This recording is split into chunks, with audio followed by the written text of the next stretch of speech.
আজকে কথা বলবো জিহ্বার লক্ষ্য নিয়ে। জিহ্বা দেখে কিভাবে বুঝবেন বা জিহ্বার রং দেখে কিভাবে বুঝবেন যে রোগী কোন রোগে আক্রান্ত, সেটা বোঝার জন্য আজকে জিহ্বার লক্ষণ নিয়ে কথা বলবো।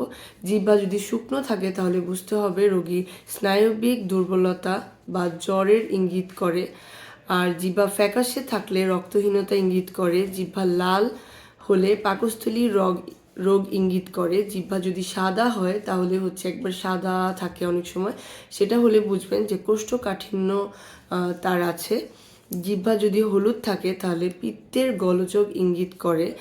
জিহ্বা কালচে ধরনের থাকলে সেটা লিভারের রোগ ইঙ্গিত করে। তারপরে জিহ্বায় ছোট ছোট লাল দাগ, এটা স্কারলেট জ্বর ইঙ্গিত করে। জিহ্বা একদিকে ঝুলে পড়া, সেটা স্নায়বিক বা মস্তিষ্কের দুর্বলতা ইঙ্গিত করে। জিহ্বা ঘা দেখা দিলে বুঝতে হবে যে তার ভিটামিনের অভাব রয়েছে। ধন্যবাদ।